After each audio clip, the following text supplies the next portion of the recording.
My name is Egon Cholakian. I am a particle physicist, international tax and IP law professional, federal lobbyist, and intelligence community educator who has devoted decades of research to studying the impact of climate change on national security.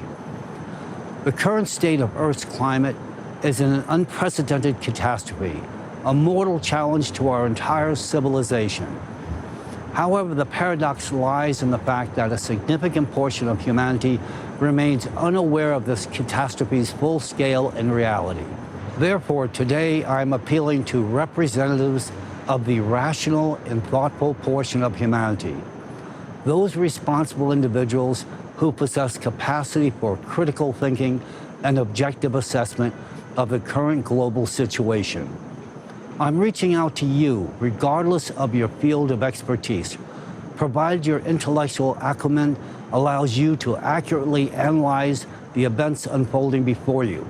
I appeal to you, if your intellect transcends primitive thought. I appeal to you, if you harbor concern for your future, your loved one's future, and the entire humanity's future. I appeal to you, if you have not lost your sound judgment and the ability to think clearly, for it is incumbent upon you, intelligent and thoughtful individuals, that everything now depends.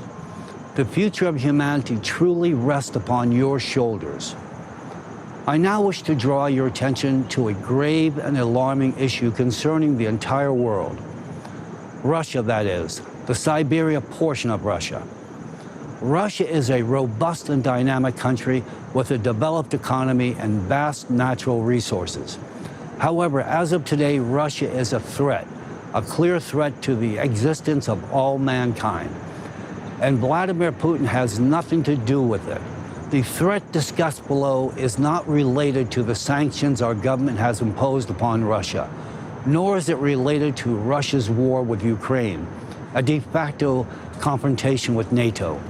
Still, this threat is related to what Russia values and is so proud of, their own Siberian territory.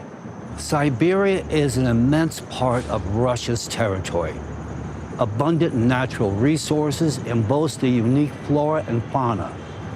Encompassing a substantial portion of northern Asia, Siberia includes tundra, coniferous forest, and mountain ranges.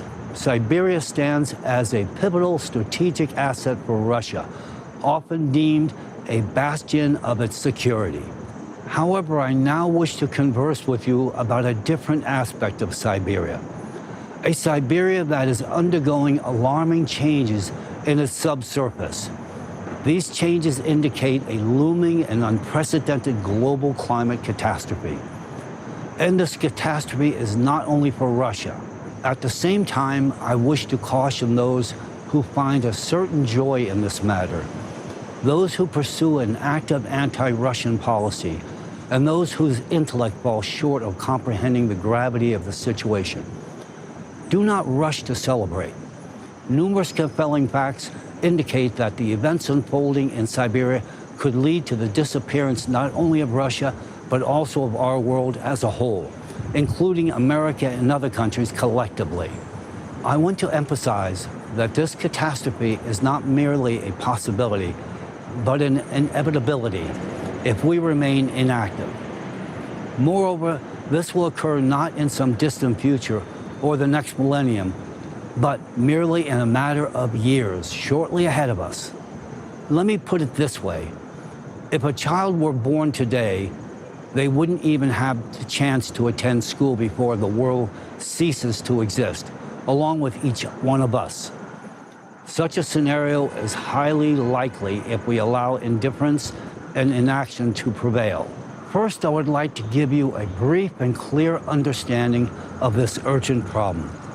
What is happening in Siberia?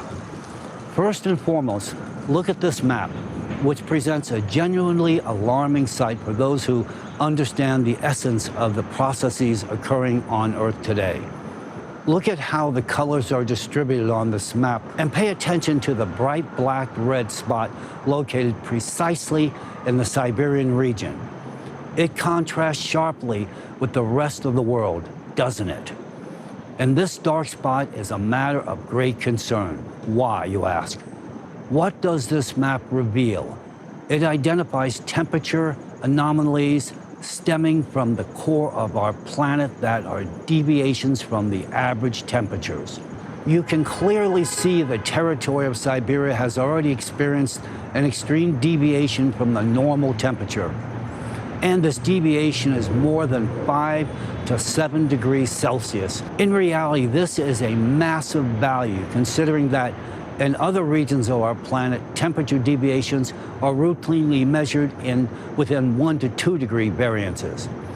But in Siberia, there is a very alarming 5 to 7 degree variance. This means that the entire territory of Siberia is warming at an accelerated rate 2 to 3 times faster than the rest of the planet. This is a scientifically confirmed and accepted fact. Be advised, this same alarming rate of heat measurement is increasing every day. Please take a look at the following graph, which provides an analysis of the dendrochronological data covering a span of 7,000 years. Upon doing so, please pay attention to the long black line.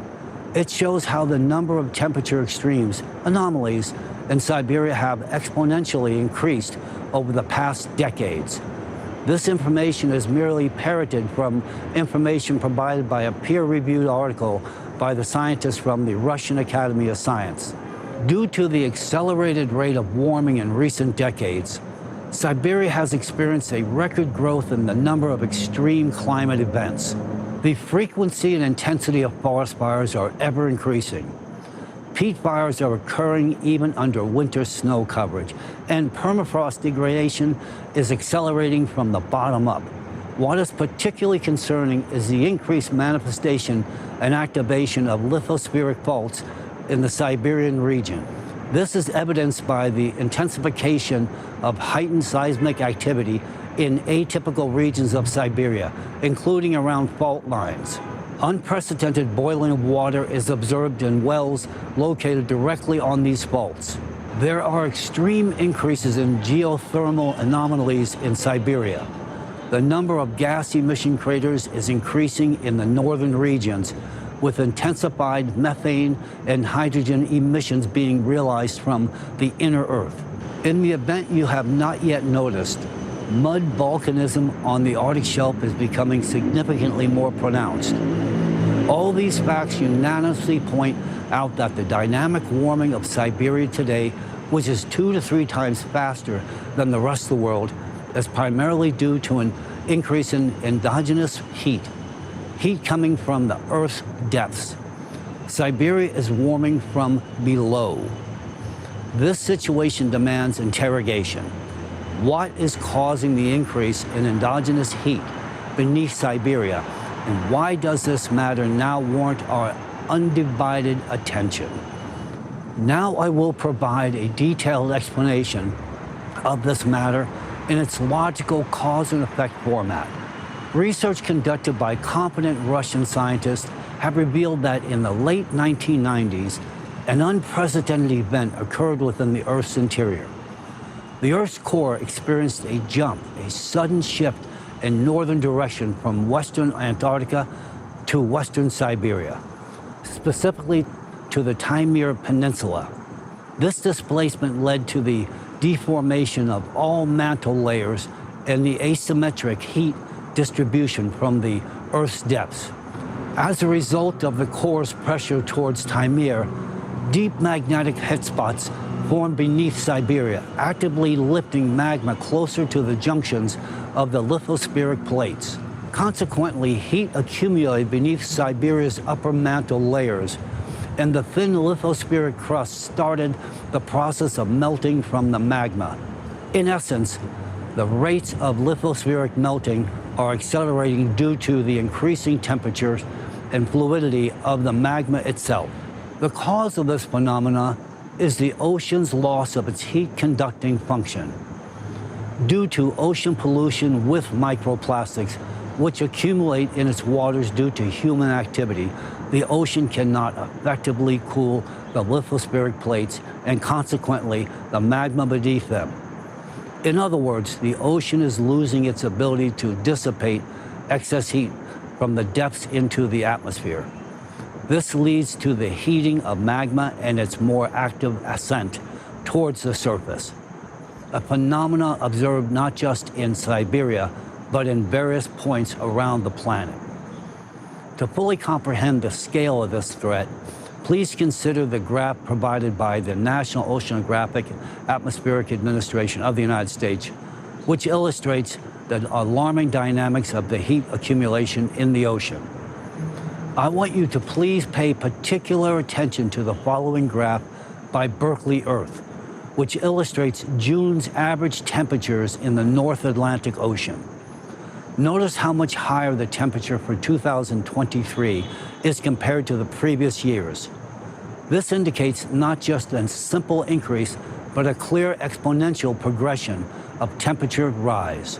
A rational person should simply extend the exponential trend line of both charts to realize the massive and severe changes that await us in the very near future. We are seeing the result of the ocean's death right now and right before our eyes.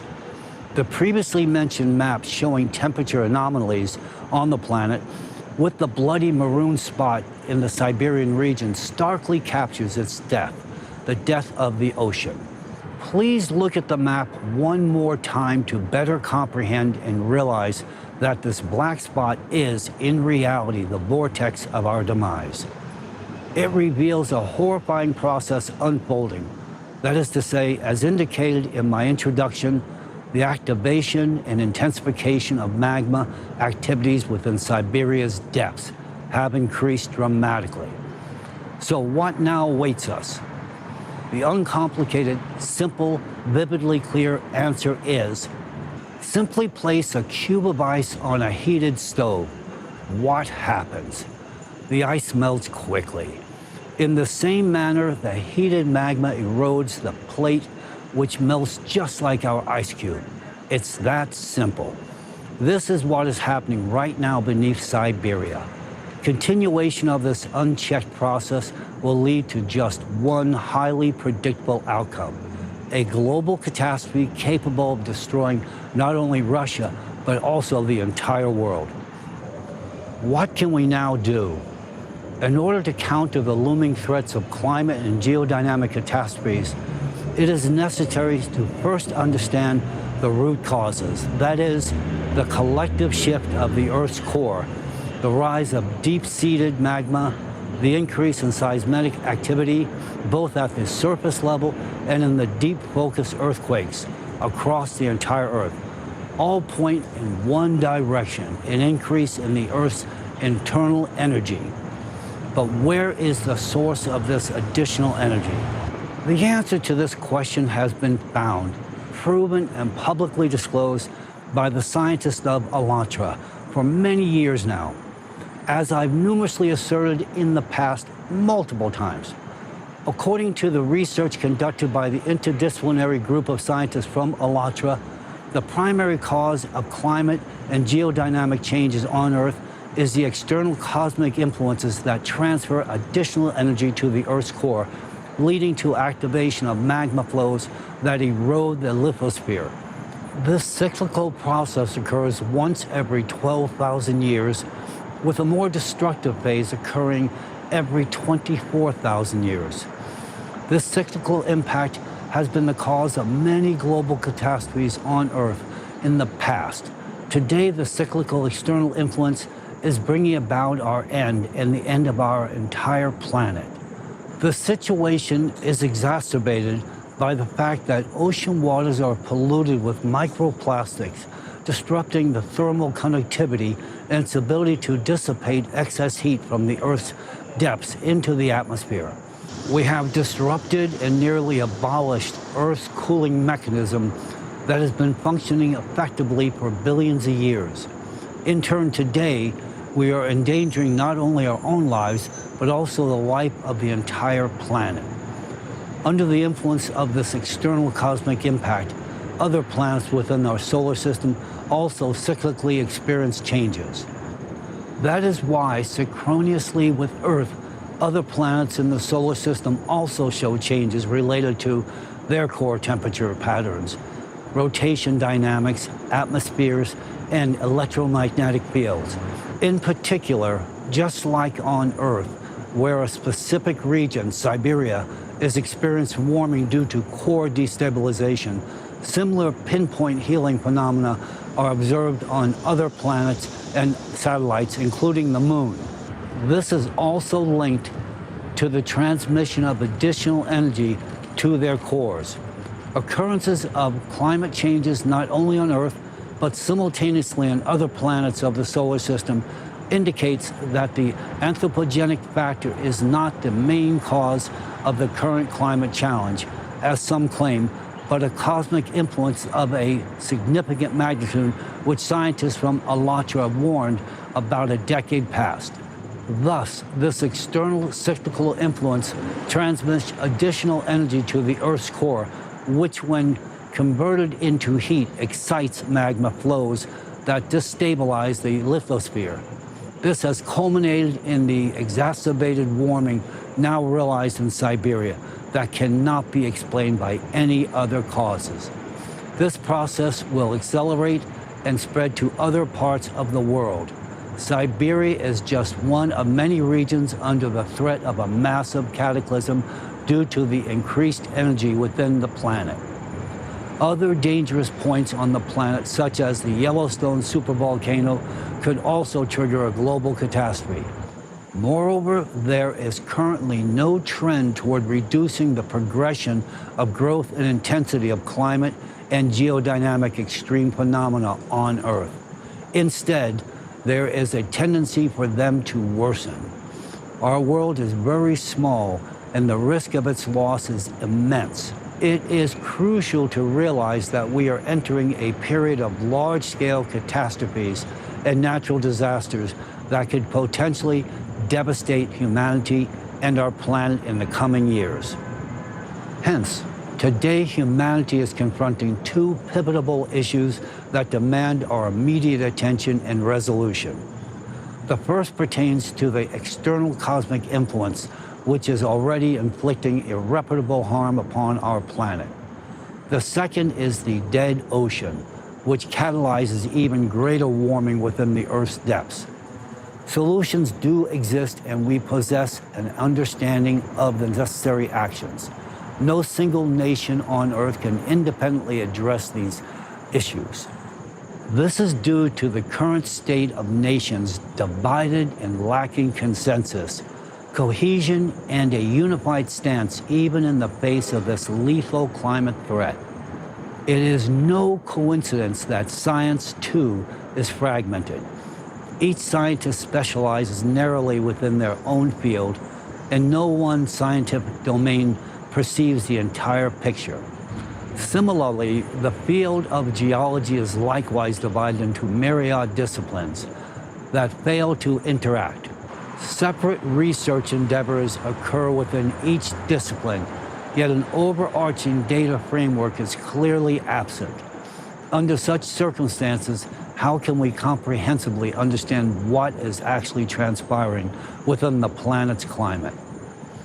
Everyone witnesses the escalation of anomalies in Siberia and observes abnormal shifts across the Earth's layers. Yet, there are no definitive explanations that would even slightly bring us closer to escaping this dire situation. A uniform understanding of the current issue is utterly lacking in the scientific realm. To foster such comprehension, the international scientific community must genuinely and deeply delve into the study of this matter and view the world as a cohesive whole. I was able to form such a holistic perspective when I acquainted myself with the research of the Alatra scientists, scrutinized their calculations, and confirmed the accuracy of their conclusions regarding the state of our planet's climate. Please allow me to draw a brief analogy regarding the state of the modern scientific world. Envision, if you will, a literary experiment in which a renowned, influential published work is quite literally deconstructed and reformatted into independent, succinct books, embracing solely the lines of an individual character, alone. I can only imagine what this would do to the storyline. In this regard, since my dialogue is centered on Siberia, a significant region of Russia, I am going to select the late Monsieur Dostoevsky and his masterpiece, Crime and Punishment, as my example. If penned in this modified manner, Dostoevsky's brilliant and influential work would have become a series of short stories, not reflecting the full idea of the piece. Consequently, no one would capture the essence of the author's story, and each person's opinion would be shaped solely by individual character lines. This precisely mirrors the state of modern science today. The division and fragmentation of research prevent us from perceiving and comprehending the complete picture of what is transpiring. Only when we construct our novel with the influence of all characters will we then be able to embrace these stories' holistic content. This collaborative mission must be accomplished in the shortest possible time, while we still have an opportunity to render an impact. At present, we are in a critical situation marked by an unprecedented historical surge in climatic and geodynamic anomalies on our planet, powerfully destructive catastrophes, and an impending total collapse. The current situation is characterized by two main factors that pose a threat to humanity. The first factor is the external cosmic influence that increases the Earth's core energy. The second factor is the disruption of the ocean, which impairs its ability to cool the planet's depths and dissipate excess heat. The imperative for the global scientific community is to urgently establish a unified international scientific center, combine our efforts, and identify methods to eliminate both of these threats that endanger humanity. First and foremost, we need to shield the planet from external cosmic influence, remediate their consequences, and eliminate the fires and catastrophes that have already occurred and continue to happen. To achieve this, we must develop an external shield that safeguards us from all cosmic radiation. Secondly, we need to revive the ocean and restore its heat-conducting function. We possess foundational knowledge to achieve the required results and still have a chance to do so. However, whether we succeed depends on each rational individual capable of comprehending the essence of the problem and acting in accordance with that understanding. I am now addressing all rational and thoughtful individuals. If you feel the gravity of the situation and the magnitude of the looming threat, and if you can draw parallels between the climate graphs that amply project the progression and see the alarming exponential rise of catastrophes, then I implore you, please do not remain silent. Instead, take every opportunity to explain and elucidate the essence and peril of this global catastrophe to all those who have not yet chosen to open their eyes and comprehend it yet. I want each of you to open dialogue on this topic, remembering that there is nothing to slow down the pace of escalating progression that is leading us and the entire planet towards our own self-demise. Be bold. The sooner we elucidate and educate the mass public on this looming global challenge and catastrophe, the sooner political forces will elect to act responsibly on the matter. While we remain fragmented and in conflict with one another, politicians cannot and will not consolidate. Instead, they will perpetuate their habituated political practices, condemning the world to ruin. Only global awareness of the imminent and inevitable catastrophes and their causes and the timelines will compel politicians to act urgently and unite the world. Why is it so crucial for politicians who embrace our archaic beliefs to align with the interest of contemporary humanity? Simple, because today only politicians can make the final decision to establish a unified global scientific research center aimed at providing salvation for humanity and the entire planet. This is an absolutely essential measure. All fields and disciplines of science, regardless of their specialization, should come under the administration of the single center. The primary focus of the global scientific community must fall under one umbrella if we are to counter climate collapse and ensure our survival as a civilization. Our survival does not depend on the release of new models of smartphones, fashionable cars, or secretive supersonic missiles aimed at our destruction. However, our survival does depend on world science uniting into a single scientific center as soon as possible. We will not survive if climate catastrophes continue to progress, dismantling our planet and our lives. The occurrence of problematic climate behavior is increasing at a frightening rate of accelerated frequency, annihilating human life in its path. The devastation evolving from adverse climate activity will wreak destruction upon Earth and will eclipse the impact of contemporary weaponry visited in a battle zone. In fact, soon, even missiles won't be necessary. If unchecked, the climate will exterminate us all at such pace and in such quantities that wars will be rendered obsolete. Yet world leaders still produce weapons of mass destruction and do absolutely nothing to stop the looming devastation of our planet. At this moment, we are approaching the active phase of a 24,000-year cycle. It can be said with certainty that based on this exponential trend, we will not make to the cycle's culmination.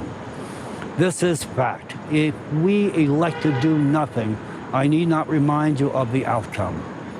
I emphasize once again that we will not be able to survive without an immediate unification of science.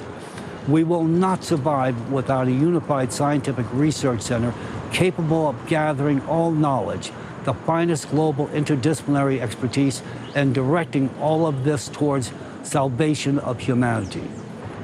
Every day we delay in this sentence for all of us, we will perish more frequently and in greater numbers. The further this destructive process advances, the fewer opportunities and resources we will have left, and the fewer scientific centers, laboratories, and observatories will survive, until total chaos sets in, when we would then lose the ability to communicate, undertake life-saving research, and/or any preemptive action whatsoever. It is imperative that we now unite world science and reform international relations globally. Only politicians can bring this about. In the face of rapid and unprecedented climate change that threatens the security of the entire global community, politicians and economists must devise a new model of a unified planned economy. This model should be grounded in a comprehensive assessment of climate risk and analytical forecast of catastrophic consequences. The unified economy should consider the geographical location, resource potential, and infrastructure development of each country, while also promoting collaboration and international coordination. Every nation must actively participate in this global process. Countries possessing the necessary capabilities must take measures to ensure the food security of the entire global community. This entails creating strategic food reserves. Additionally, it is crucial to enhance the resilience of all nations' infrastructure against impending climate catastrophes. It is imperative to promptly reassess building norms and standards, introduce materials and structures of heightened durability, and construct new buildings and cities in safe zones, considering the geographical peculiarities of the region and the evolving climatic and geodynamic characteristics. All global industry sectors must be redirected towards preventing and mitigating the consequences of climate catastrophes. Production of specialized equipment, both construction-related and rescue-oriented, must be scaled up. While preserving their integrity, each nation must become a part of a unified global economic zone tasked with consolidating all resources to ensure the survival of the entire civilization. Henceforth, there must be a single political strategy worldwide centered on the salvation of the planet and the survival of all humanity.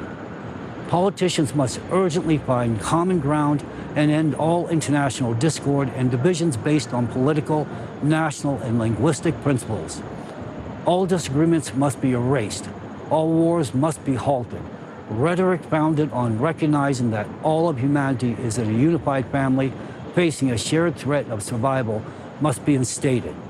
We have nothing to divide in the face of death. In reality, nothing separates us. Right now, we are bound to be one realization of one enormous looming catastrophe. Faced with this adversity, we must unite and do everything we can to save our world and humanity.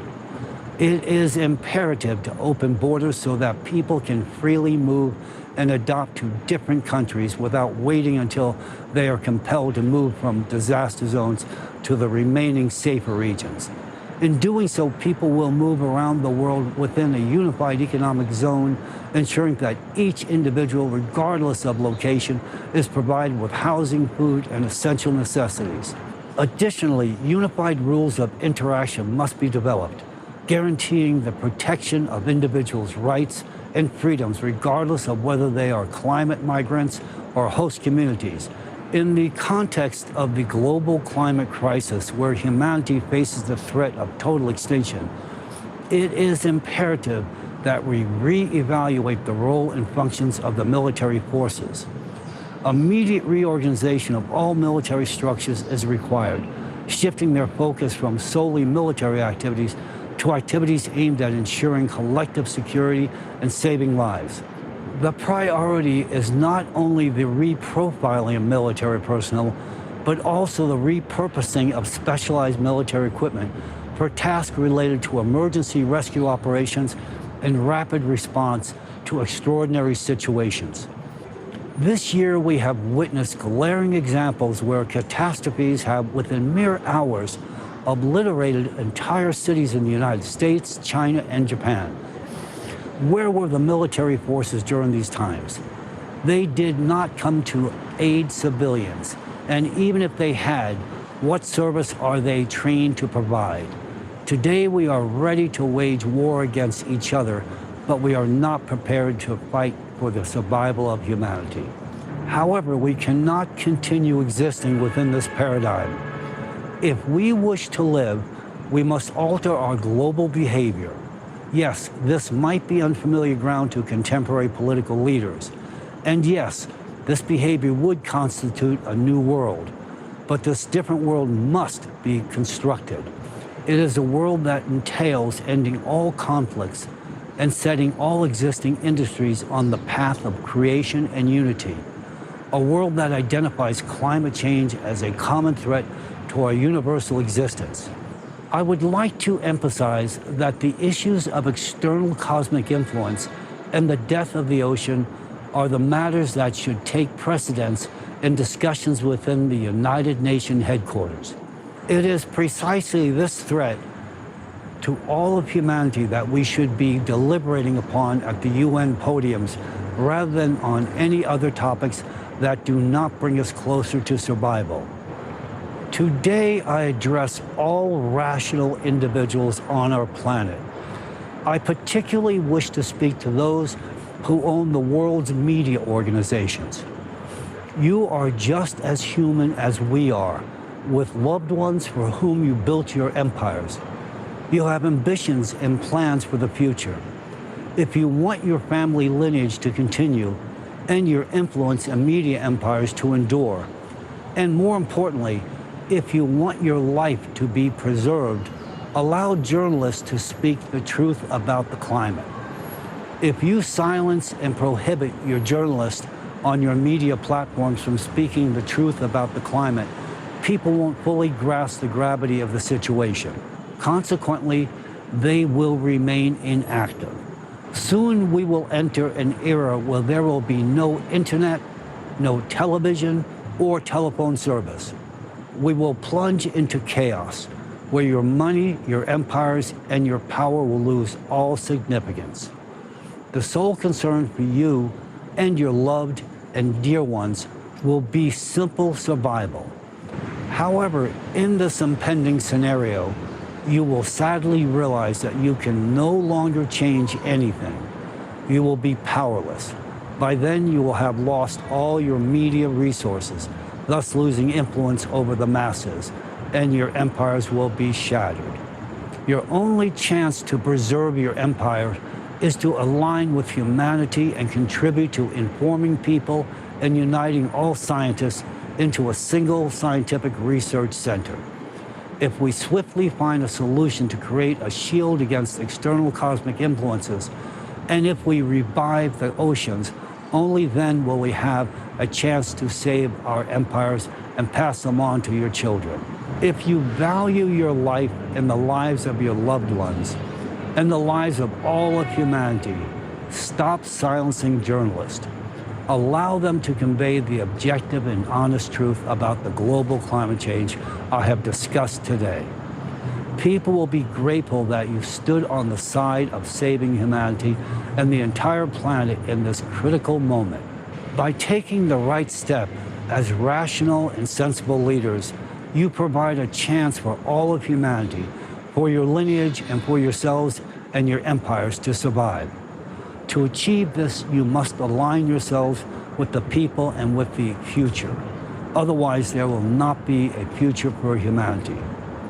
My address today is directed towards all sensible people who possess critical thinking skills and who are capable of analyzing climate anomaly graphs, which assess the magnitude of progression underlying the gravity of this looming tragedy.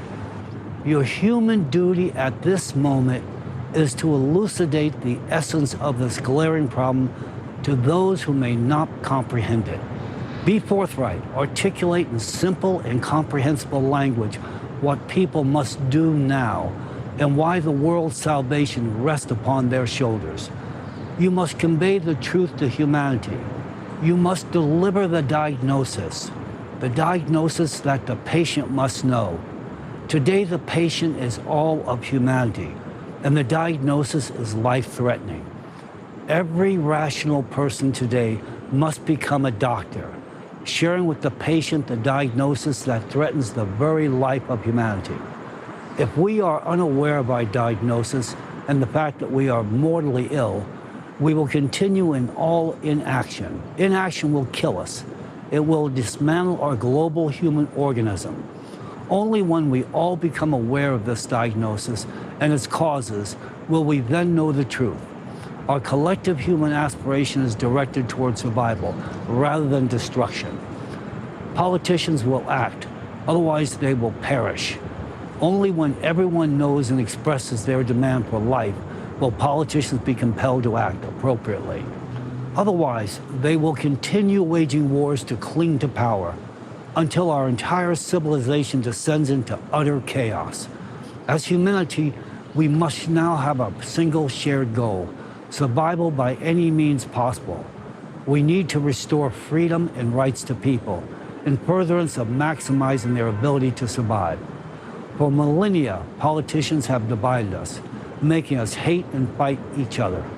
But the time has come for reason, mutual respect, and unity.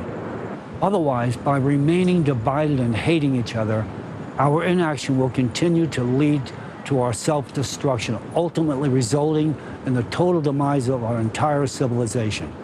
However, if we change the global rhetoric right now, alter the rules of the game in international economics and politics, and focus on uniting science and humanity, we will have a chance to survive. This is what should have been done yesterday. If we delay any longer, we won't have the opportunity to halt the impending climate collapse. What we face today is no longer just a question of supranational security. Instead, the matter at hand is simply, as humans, do we wish to survive or not? The survival of our civilization depends on all the actions of every reasonable individual right now. Considering the catastrophic progression of disasters and the immense challenges humanity will face shortly, it is essential to create conditions where everyone feels human and is guaranteed protection regardless of location. To achieve this, unified laws and regulations are necessary to ensure that the rights of both those forced to migrate and those receiving migrants are mutually respected. An isolated group of countries cannot resolve this matter. It can only be addressed through the unity of the entire world. This is a shared disaster, thus the solution must be collective. As of today, politicians are not prepared for this. The solution is a genuine challenge, not only for politicians, but for all of humanity. We will not avoid catastrophes, chaos, division, and universal death if we remain inactive on this pressing matter. At this late moment, we still have a limited opportunity to save humanity. To do so, it is imperative that we act in a collective manner right now. We mustn't face this paradox where the species Homo sapiens, or wise human, becomes extinct due to a lack of wisdom. May God and science help us all.